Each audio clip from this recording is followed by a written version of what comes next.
My name is Marcus, and at my grandfather's funeral, my cousins walked out with checks worth millions. I got a crumpled plane ticket to Budapest and a note that said, "You'll understand when you land." The entire family laughed so hard my uncle had to wipe tears from his eyes. My own fiancée looked at me like I was a stranger, slipped off her engagement ring right there in the lawyer's office, and walked out holding my cousin Derek's arm. But here's what none of them knew. That plane ticket wasn't a joke. It was a key. And when I finally understood what my grandfather had hidden halfway across the world, the people who mocked me weren't laughing anymore. They were begging. So let me ask you something. What would you do if everyone you loved spent years making you feel worthless, only to discover they'd been standing on a fortune you were always meant to inherit? Before we jump back in, tell us where you're tuning in from, and if this story touches you, make sure you're subscribed because tomorrow, I've saved something extra special for you. The funeral was held in Portland on a Tuesday morning in late September. Rain came down in sheets, the kind that turns the whole city gray and makes you feel like the world is grieving with you. I stood under a black umbrella near the back of the crowd, watching as they lowered Grandpa Emil's casket into the ground. He'd been 92, sharp as a blade until the very end, and the only person in my family who ever looked at me like I mattered.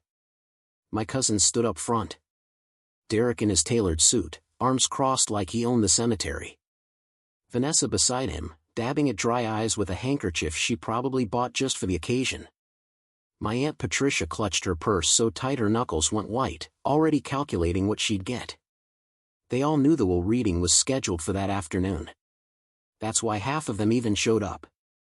I didn't expect much. Grandpa Emil had always been kind to me, but he'd built an empire in commercial real estate, property all over the Pacific Northwest, investments in Europe, accounts I'd only heard whispers about. The family treated him like a king because of it. Me, I was just the grandson who helped him fix his computer and drove him to doctor's appointments when everyone else was too busy. After the service, we gathered at the law offices of Castellano and Howe, a sleek building downtown with floor-to-ceiling windows and the kind of furniture that cost more than my rent. The conference room smelled like leather and espresso. My family filled the seats quickly, jostling for position like it was assigned seating at a concert. I sat near the door. My fiancée, Alana, sat 2 chairs down, scrolling through her phone. We'd been engaged for 8 months, but lately she'd been distant. Cold. I thought maybe it was wedding stress. Turns out, I was just naive. The lawyer, Mr. Castellano, was a man in his 60s with silver hair and reading glasses perched on the bridge of his nose. He cleared his throat and opened a leather folder embossed with my grandfather's initials. To my family, he began, his voice calm and measured, I leave behind not just my assets, but a final message. I have watched each of you closely over the years. I have seen your choices, your character, and your hearts. The room was silent. Derek leaned forward. To my daughter Patricia, I leave the property on Hawthorne Boulevard, valued at approximately $2.4 million. Patricia gasped, hand over her mouth like she'd just won the lottery. Vanessa squeezed her mother's hand, grinning. To my grandson Derek, I leave the investment portfolio managed by Whitmore Capital, currently valued at $3.1 million. Derek didn't even try to hide his smile. He looked around the room like a man who'd just been crowned. To my granddaughter Vanessa, I leave the estate in Lake Oswego, along with its contents, valued at $1.8 million. Vanessa actually let out a little squeal. People laughed. Someone clapped. Then Castellano paused. His eyes moved across the room until they landed on me. And to my grandson Marcus, he said slowly, I leave a single plane ticket to Budapest, Hungary, departing October 14th, along with this sealed envelope to be opened only upon arrival. He slid a thin white envelope across the table. On top of it was a printed airline ticket, economy class, one way. The room erupted. Not in shock. In laughter. Derek slapped the table. Budapest? Are you serious? Vanessa covered her mouth, but I could see her shoulders shaking. Even my aunt, fresh off her multi-million-dollar inheritance, let out a sharp laugh before trying to compose herself. I just stared at the ticket. My hand stayed flat on the table. I didn't reach for it. Alana stood up. She didn't look at me. She looked at Castellano. "Is that it?" she asked. "That's all he gets?" Castellano nodded. "As specified in the will, yes." She pulled the engagement ring off her finger, the small diamond I'd saved 6 months to buy, and set it on the table in front of me with a soft click. "I can't do this," she said. "I thought you were going somewhere, Marcus. I thought you had potential." She turned, and I watched her walk toward the door. But she didn't leave alone. Derek stood up, straightened his tie, and followed her out. He put his hand on the small of her back as they disappeared into the hallway. The room went quiet again. Not out of sympathy. Out of second-hand embarrassment. Patricia looked at me with something close to pity. "Maybe your grandfather thought you needed an adventure," she said, voice dripping with condescension. More laughter. I reached across the table, picked up the ticket and the envelope, and stood. I didn't say a word. I just walked out, same door Alana and Derek had used, and I didn't look back. Outside, the rain had stopped, but the sky was still heavy and gray. I stood on the sidewalk, ticket in one hand, envelope in the other, and for the first time in years, I felt something other than disappointment. I felt clarity. I didn't go home that night. I couldn't. The apartment I shared with Alana still had her things in it, her shoes by the door, her coffee mug in the sink. I couldn't stand the idea of being surrounded by the ghost of something I thought was real. Instead, I checked into a budget motel off 82nd Avenue, the kind with flickering neon signs and paper-thin walls. I sat on the edge of the bed, staring at the plane ticket. October 14th. That was 12 days away. I turned the envelope over in my hands. It was sealed with red wax, old-fashioned, the kind of thing my grandfather would do. There was no writing on the outside, just the wax stamp pressed with his initials. He told me not to open it until I landed. So I didn't.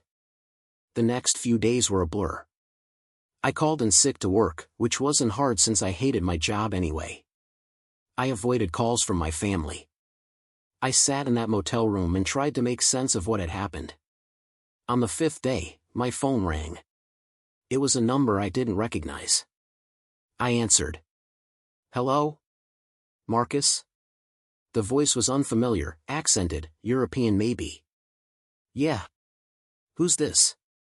"My name is Gregor Kovacs. I was a friend of your grandfather's. He asked me to reach out to you after the will reading." I sat up straighter. "Okay." There was a pause. Then he said, "You received the ticket, yes?" "I did." "Good. You must use it, Marcus. Do not let them convince you it was meaningless." "Who's them?" "Your family. They do not understand what Emil left behind. But you will." "What are you talking about?"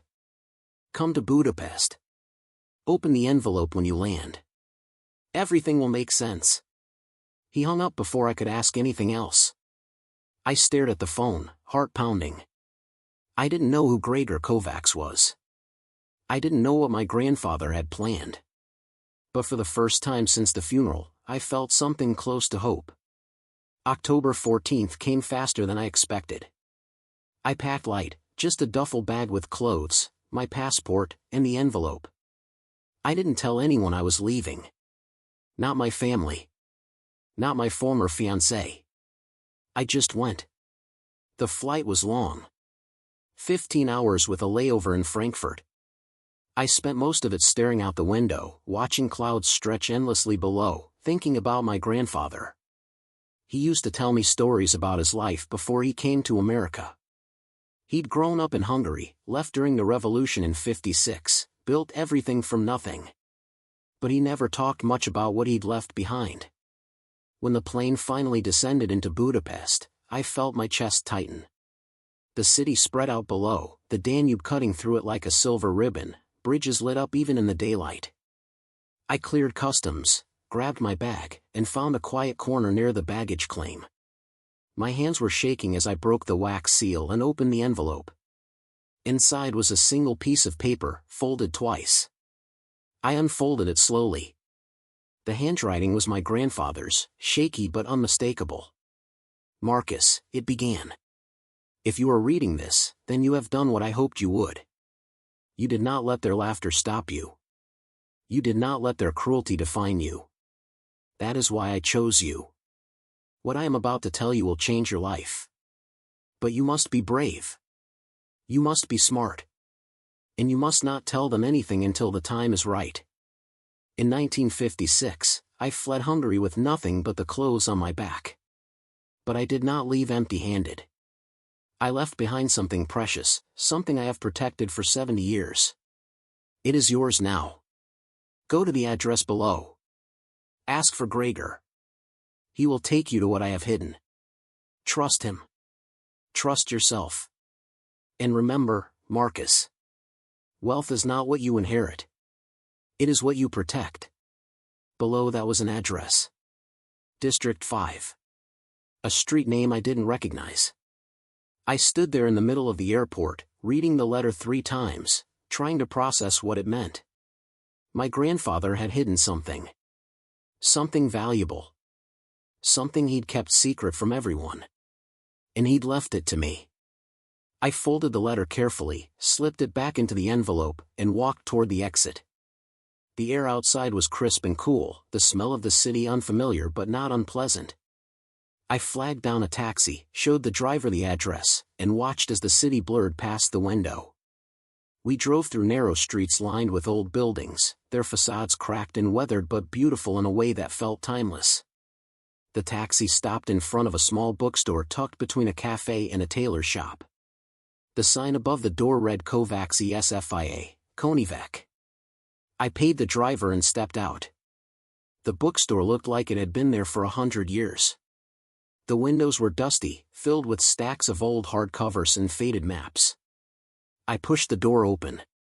A bell chimed softly. Inside, the air smelled like paper and wood polish. Shelves stretched from floor to ceiling, crammed with books in Hungarian, German, English. A man stood behind the counter, older, maybe 70, with wire-rimmed glasses and a thick gray beard. He looked up when I entered.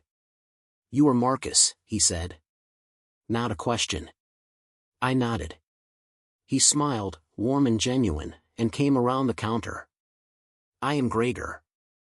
Your grandfather spoke of you often." "He did?" "Yes. He said you were the only one who listened. The only one who cared about more than money." Gregor gestured toward a back door. "Come. We have much to discuss." I followed him through the store, past shelves that seemed to lean inward, into a small office cluttered with papers and old photographs. He closed the door behind us and sat down, motioning for me to do the same. "Your grandfather and I were boys together," Gregor began. "We grew up in the same neighborhood, played in the same streets. When the revolution came, we ran together. But Emil, he had something the rest of us did not." "What?" "Vision. He knew the world was changing. He knew that what we left behind could one day be reclaimed." I leaned forward. "What did he leave behind?" Gregor reached into a drawer and pulled out a small wooden box. He set it on the desk between us and opened it slowly. Inside was a key. Old, brass, ornate. "This," Gregor said, "is the key to a safety deposit box in the vault of Magyar Nemzeti Bank. Your grandfather placed it there in 1955, the year before he fled. Inside that box is a collection of items he could not take with him. Items that, today, are worth more than your entire family's inheritance combined." I stared at the key, my mind racing. "What kind of items?" Gregor smiled. "Paintings. Rare manuscripts. Jewelry that belonged to Hungarian nobility. Your grandfather worked for a private collector before the war. When the collector died, Emil was entrusted with pieces of the collection. He hid them. Protected them. And now, they are yours." I couldn't breathe. Why didn't he tell anyone? Because he wanted to see who deserved it. He watched your family become greedy, selfish. But you, Marcus, you stayed kind. You stayed humble. That is why he chose you. I picked up the key. It was heavier than I expected. What do I do now? Gregor stood. Now, we go to the bank. The walk to Magyar Nemzeti Bank took 20 minutes. Preparing and narrating this story took us a lot of time, so if you are enjoying it, subscribe to our channel, it means a lot to us. Now back to the story. Gregor led me through winding streets, past monuments and statues I didn't recognize, until we reached a grand building with columns and iron gates. Inside, the air was cold and formal. Gregor spoke to the woman at the desk in rapid Hungarian. She nodded, typed something into her computer, and gestured for us to follow. We descended a staircase into the vault, a vast room lined with metal doors. The woman led us to one near the back, checked a ledger, and stepped aside. Gregor handed me the key. It is yours now, he said softly. I slid the key into the lock. It turned smoothly, and the door opened with a heavy click. Inside was a long metal box. I pulled it out carefully and set it on the table in the center of the room. My hands trembled as I lifted the lid. Inside were layers of cloth, carefully wrapped. I peeled them back one by one. The first item was a painting, small, maybe 12 inches by 16. The brush strokes were delicate, the colors still vibrant despite the decades. I didn't recognize the artist, but even I could tell it was old. Valuable. Beneath it was a leather pouch. I opened it and found rings, necklaces, brooches encrusted with stones that caught the light even in the dim vault. There were documents too. Certificates of authenticity. Letters from collectors. Appraisals dated 1954. Gregor stood beside me, silent. How much is this worth? I whispered. He smiled. Enough to make your family's millions look like pocket change.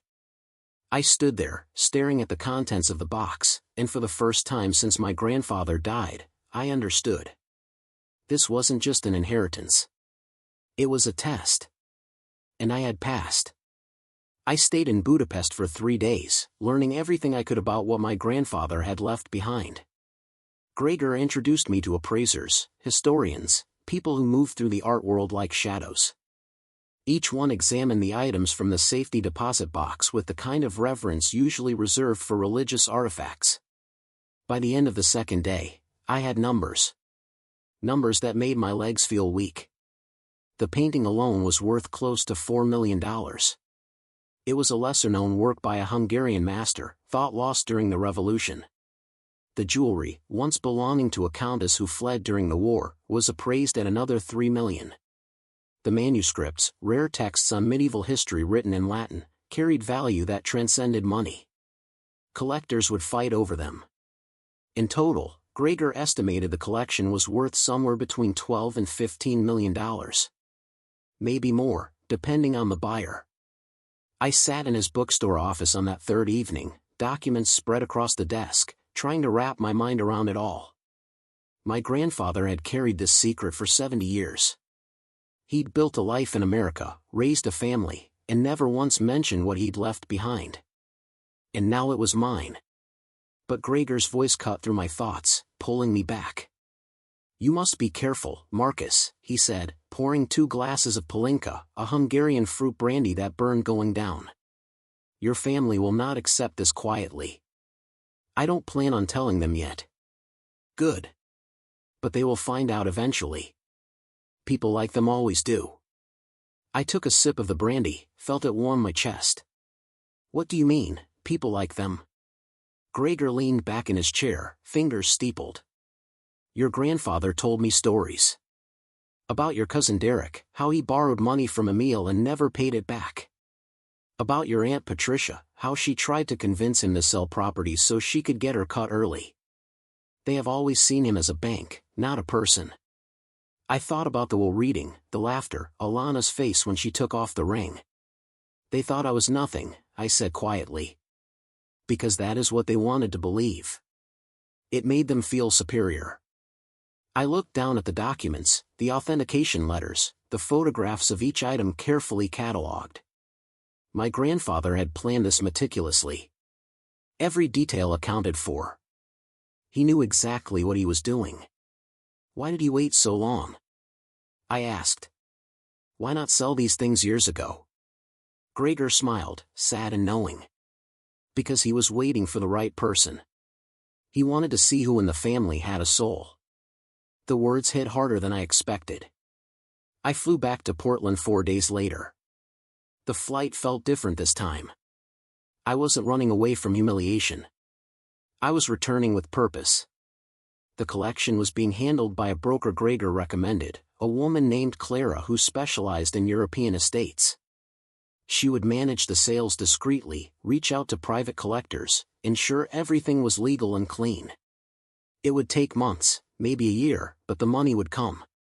In the meantime, I had decisions to make. When I landed at PDX, the rain had returned. Heavy, relentless, the kind that made the whole city feel like it was underwater. I took a rideshare back to the motel I'd been staying at, the same one with the flickering sign and the stale coffee in the lobby. I hadn't contacted anyone since I left. No calls, no texts, nothing. I wanted to see how long it would take before someone noticed I was gone. It took 6 days. The call came from my Aunt Patricia. I was sitting in the motel room, reading through contracts Clara had sent over, when my phone buzzed. I let it ring twice before answering. Marcus, where have you been? Patricia's voice was sharp, annoyed. We've been trying to reach you. I've been traveling. Traveling? Where? Budapest. There was a pause. Then, a forced laugh. Oh, you actually went? Honey, that was sweet of you to honor Emil's little joke, but you're back now, right? We need to talk about some family things. What kind of things? Well, there are estate details to finalize. Paperwork. You know how these things are. I leaned back against the headboard, staring at the ceiling. What paperwork? Just some documents that need signatures. Derek thought it would be easier if we all signed together, make sure everything's distributed properly. I smiled, even though she couldn't see it. Everything's already been distributed, Patricia. The will was pretty clear. Her tone shifted, colder now.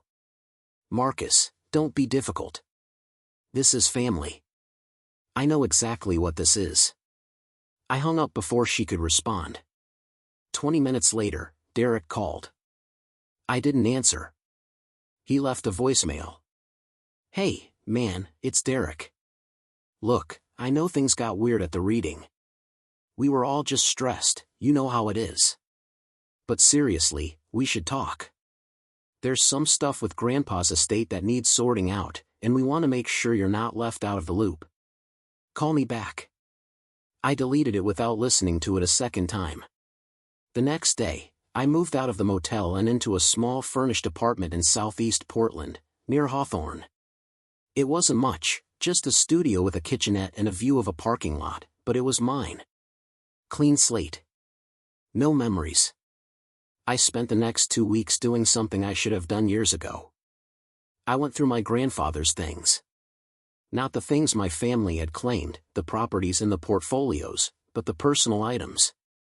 The boxes he'd kept in storage, the ones no one else wanted because they weren't worth anything. I rented a storage unit and started digging. There were photo albums, dozens of them, filled with pictures of a life I'd only heard about in fragments. My grandfather as a young man in Budapest, standing in front of buildings that no longer existed. His parents, stern-faced and formal, in black and white portraits. Friends whose names I'd never know. But there were also letters. Stacks of them, bundled with string, written in Hungarian. I couldn't read them, but I took photos and sent them to Gregor. He translated a few and sent them back. One letter, written in 1955, stood out. It was from my grandfather to his mother, written just before he fled. Mama, I do not know when I will see you again. The city is burning, and we are running out of time. I have done something I hope you will understand. I have taken what I could carry, not for myself, but for the future. If I survive this, I will build something in the new world. If I do not, I hope someone will find what I have hidden and know that I tried. I sat there in the storage unit, surrounded by boxes and dust, and I felt something break open inside me. My grandfather hadn't just left me money. He'd left me a story. A legacy of survival, of sacrifice, of planning for a future he wasn't sure he'd live to see. And my family had laughed at me for honoring it. 3 weeks after I returned from Budapest, I got a call from Clara. Her voice was calm, professional, but I could hear the excitement underneath. "Marcus, we have an offer. A private collector in Vienna. He has seen the authentication documents and photographs of the painting. He is prepared to offer $4.2 million. I sat down, legs suddenly unsteady. That's more than the appraisal. He is very motivated. The painting has personal significance to his family. He wants it back in Hungary, or at least in European hands. What about the rest? We have interest in the jewelry as well. A museum in Prague is considering the manuscripts. This will take time, but I believe we can exceed 15 million. I closed my eyes, tried to keep my voice steady. Okay. What do I need to do? For now, nothing. I will handle negotiations. But Marcus, there is something you should know. What? People are asking questions. Word has spread in certain circles that items from the Kovacs collection have surfaced. Your grandfather's name is being mentioned. It is only a matter of time before someone connects it to you. I felt my chest tighten. What does that mean? It means your family may find out sooner than you planned. She was right. 2 days later, Derek showed up at my apartment. I don't know how he found the address. Maybe he'd been following me. Maybe he'd asked around. Either way, he was standing outside my door at 8 in the morning, knocking like he had every right to be there. I opened the door but didn't invite him in. "Marcus," he said, flashing that same easy smile he'd always used to get what he wanted. "Man, you're hard to track down." "What do you want, Derek?" "Just wanted to check in. See how you're doing. You kind of disappeared after the funeral." "I went to Budapest. Like Grandpa wanted." Right. He nodded, hands in his pockets, trying to look casual. "That's actually what I wanted to talk to you about. Some people have been calling Aunt Patricia, asking about Grandpa's estate. Apparently, there's some confusion about items he might have owned overseas." I kept my face neutral. "What kind of items?" "I don't know, man. That's why I'm asking you. You were in Budapest. Did Grandpa have anything over there?" I met his eyes, didn't blink. "Just some old books. Nothing valuable." He studied me for a long moment, and I could see the gears turning behind his expression. He didn't believe me, but he couldn't prove anything. "Okay," he said slowly. "Well, if you hear anything, let us know. We want to make sure everything's accounted for. For the estate taxes, you know." "Sure." He turned to leave, then stopped. "Oh, and Marcus? Alana's been asking about you." I didn't respond. "She feels bad about how things ended. Maybe you two should talk." I closed the door. I knew then that I couldn't wait any longer. They were circling, asking questions, trying to figure out what I knew. If I didn't act soon, they'd find a way to take it from me, just like they'd taken everything else. That night, I called Gregor. "They know something's happening," I said. "I need to move faster. Then we accelerate. Clara can finalize the Vienna sale within the week. Once the money is transferred, it becomes much harder for them to claim anything.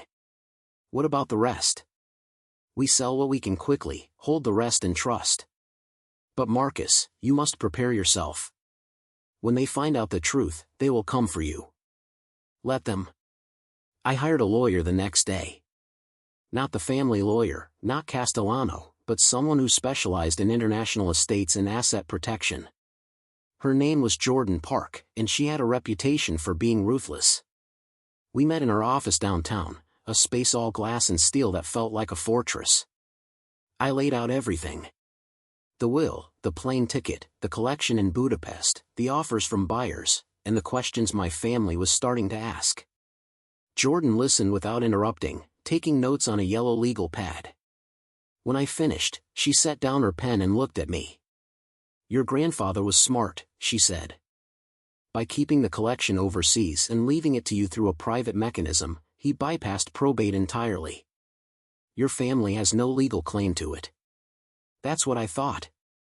But they're going to argue he wasn't in his right mind when he made the will. Then we prove he was. Medical records, witness statements, video testimony if he left any. We build an airtight case that shows Emil Petrov knew exactly what he was doing. "There's something else," I said. "My ex-fiancée. She walked out during the will reading. If she finds out about this, she might try to claim she's entitled to something." "Were you married?" "No.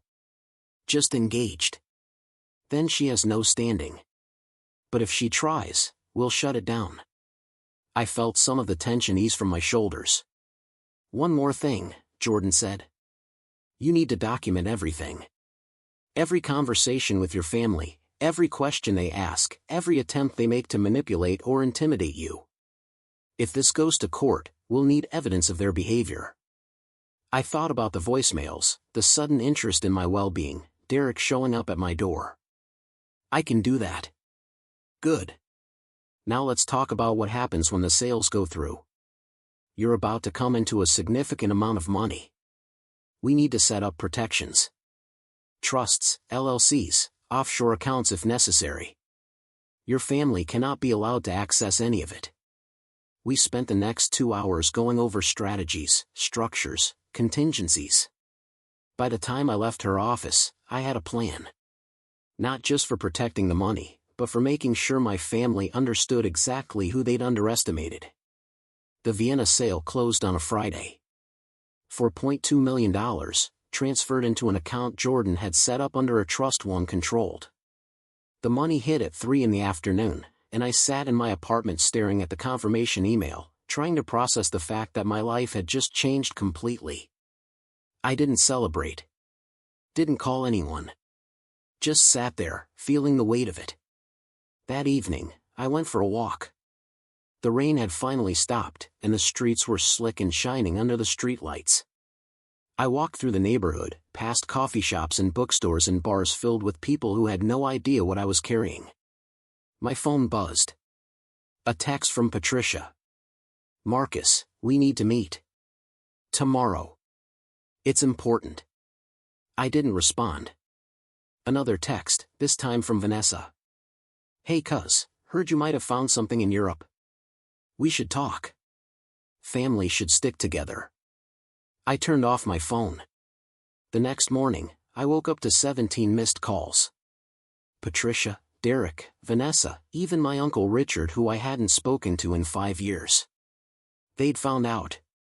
I didn't know how, maybe someone in the art world had talked, maybe they'd hired someone to dig, but they knew.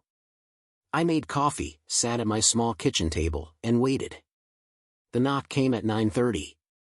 Not Derek this time. Patricia, Vanessa, and Derek together. I opened the door, leaned against the frame, didn't let them in. "Marcus," Patricia said, voice strained, trying to sound motherly. "Sweetheart, we need to talk about what you found in Budapest." "There's nothing to talk about. Don't play games." Derek's jaw was tight, hands clenched. "We know Grandpa had a collection over there. We know you've been selling it. It's mine. He left it to me." "That's not how inheritance works," Vanessa said, arms crossed. "Everything Grandpa owned is part of the estate. Not this. This was left to me privately, outside of probate. It's legal, it's documented, and it's none of your business." Patricia's expression hardened. "You're making a mistake, Marcus. We can fight this. We can take you to court." "Go ahead," I said. "My lawyer's ready." They stood there, realizing for the first time that I wasn't going to fold. That I wasn't the same person who sat quietly while they laughed. "You've changed," Patricia said, and it didn't sound like a compliment. "No," I said. "I just stopped pretending you cared about me." I closed the door. For the next month, my life became a series of legal maneuvers and strategic silence. Jordan filed motions, prepared defenses, and made it clear to anyone who asked that the collection was mine and mine alone.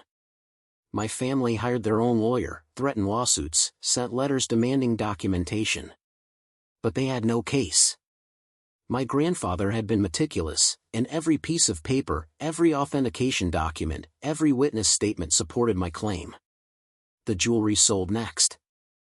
$3.1 million to a private collector in London. Then the manuscripts, acquired by a university in Berlin for $2.8 million. By December, I had just over $10 million in protected accounts. My family had spent $50,000 on legal fees and gotten nowhere. And I still hadn't told them the full story. I wanted them to know what they'd done. Not just to me, but to themselves. I wanted them to understand that their cruelty had cost them everything. So I planned one final meeting. I rented a private conference room at a hotel downtown, sent formal invitations to Patricia, Derek, Vanessa, and Richard. I even invited Alana, just to see if she'd show. They all came. When they walked into the room, I was already seated at the head of the table, documents stacked neatly in front of me, Jordan beside me with her legal pad. "Thank you for coming," I said. Derek crossed his arms. "This better be good, Marcus. We've wasted enough time on your delusions." I slid a folder across the table. Inside were copies of the sales receipts, the authentication documents, and a full accounting of the collection's value. Patricia opened it, eyes scanning the pages. Her face went pale. "This can't be real." "It is. My grandfather left me a collection worth $15 million. I've sold most of it. The money is mine, legally and irrevocably." Vanessa grabbed the folder, flipping through it frantically. "You've been sitting on this the whole time?" "I've been protecting it. From people who would have squandered it." Derek stood up, chair scraping back. "This is theft. You manipulated him." Jordan's voice cut through, calm and cold. "Mr. Petrov left detailed documentation proving his mental competency. We have video testimony, medical records, and witness statements. If you pursue legal action, we will countersue for harassment and defamation. You'll lose, and it will cost you everything you inherited." The room went silent. Alana, sitting at the far end, finally spoke. "Marcus, I had no idea." I looked at her. "You didn't care enough to find out." Her face flushed, and she looked away. I stood, gathered my papers. "You all spent years making me feel like I didn't matter. Like I was a burden. And when my grandfather tried to show you who I really was, you laughed." I walked toward the door, then stopped. The plane ticket wasn't a joke. It was a test. And you all failed. I left them sitting there, silent and stunned, and I didn't look back. The weeks that followed were quieter than I expected. My family stopped calling. The lawsuits they'd threatened never materialized. Jordan told me they'd consulted with 3 different firms, and each one had given them the same answer. They had no case, and pursuing one would only drain what they'd already received.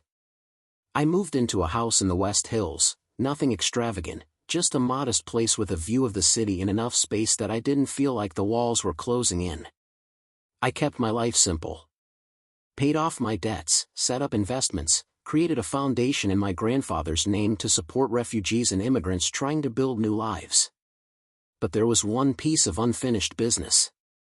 In late January, I received a package from Gregor. Inside was a small wooden box, carefully wrapped, with a note in his handwriting. "Marcus, your grandfather wanted you to have this when the time was right. I believe that time is now." I opened the box slowly. Inside was a pocket watch, old and silver, with intricate engravings on the case. I turned it over and saw an inscription in Hungarian. I took a photo and sent it to Gregor. He replied an hour later. It says, "Time reveals all truths." I held the watch, felt its weight in my palm, and thought about everything my grandfather had carried with him when he fled. This watch had been on his wrist when he crossed the border, when he started over, when he built a life from nothing. And now it was mine. That evening, I got a call from an unknown number. I almost didn't answer, but something made me pick up. "Marcus?" The voice was hesitant, familiar. "Alana." I didn't say anything.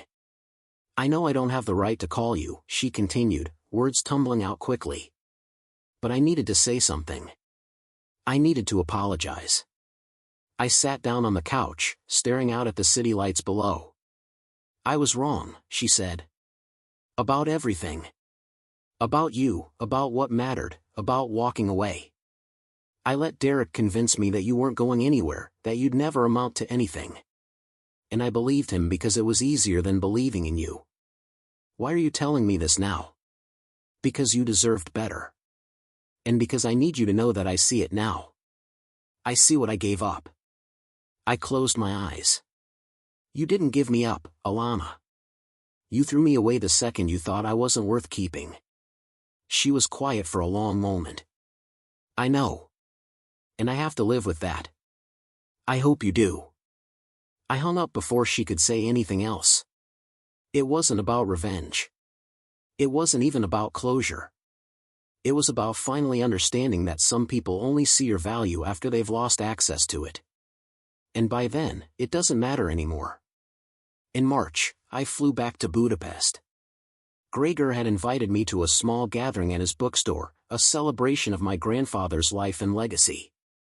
He'd reached out to old friends, people who'd known Emil before he left, people who remembered the boy who became the man who built an empire on the other side of the world. The bookstore was filled with faces I didn't recognize, voices speaking Hungarian in soft, reverent tones. Gregor introduced me to each person, translating their stories, their memories. One woman, frail and elegant, took my hand in both of hers. "Your grandfather saved my father's life," she said in halting English. "During the revolution. He could have left him behind, but he didn't." I felt my throat tighten. Another man, younger, maybe in his 50s, shook my hand firmly. "Emil sent money to my mother for years after he left. He never forgot the people he left behind." I realized then that my grandfather's legacy wasn't just the money or the collection. It was the lives he'd touched, the people he'd helped, the quiet acts of kindness that nobody ever talked about. That night, Gregor and I sat in his office, the same room where I'd first learned about the safety deposit box. He poured 2 glasses of Palinka, and we raised them in silence. "To Emil," he said. "To Grandpa." We drank, and the burn felt like remembering. "Your family," Gregor said after a while. "Have they left you alone?" "For now.